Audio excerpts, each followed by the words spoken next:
So we're continuing along the fundamentals. We've now gotten how to get up off the ground, how to have base, how to fall. We've worked on a good stance. Now I'm going to talk about footwork. You would never watch somebody as a professional boxer who would stand in one spot and fight. You never watch anybody who's either a decent amateur mixed martial arts fighter or a professional mixed martial arts fighter. You're not going to find anybody who does tournament point fighting. You're not going to find anybody who's a jiu-jitsu tournament fighter.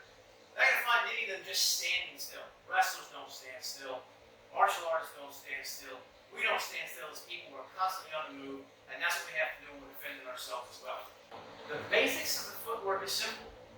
Whichever direction I'm going, that foot moves first. So when I move to the front, my front foot moves. When I move to the rear, my rear foot starts. If I'm moving left, my left foot starts. If I move to the right, my right foot starts. At this level, I don't want you crossing your feet.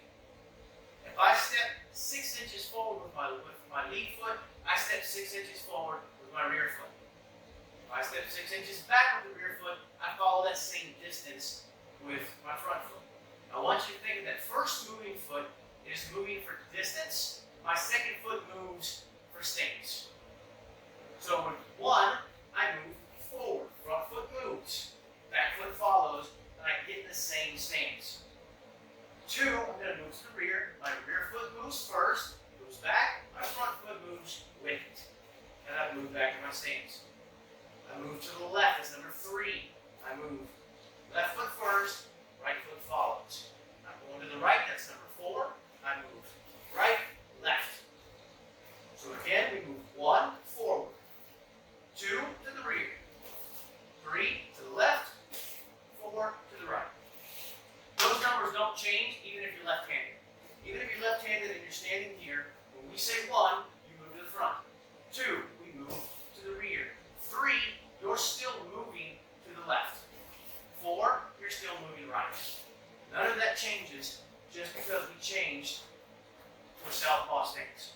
That way we all stay congruent while we're in class and not bumping into each other. So I'm going to move. 1, 2, 3, 4. 1, 2, 3, 4. You hear me breathing. Get used to breathing.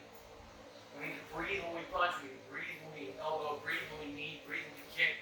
It's a good habit to get into because that way if you get hit, your air doesn't get pushed out. Same as when we fall. We learn to breathe hard. Same thing. It's a good thing to do when I do my footwork as well.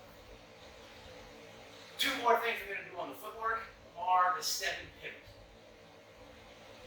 I want to make sure that if I've got a guy charging me and I have the distance, the speed, and the timing, that I get out of the way.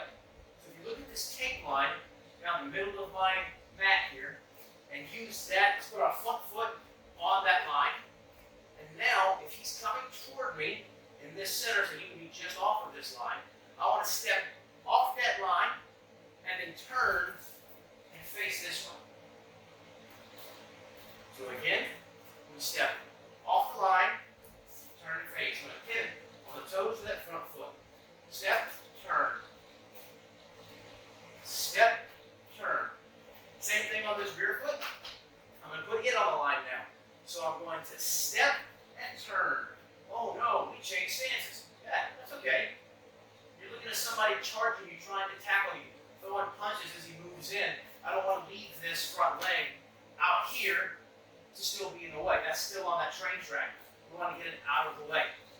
So I'll step and pivot. If I'm really uncomfortable in my southpaw stance, that's fine.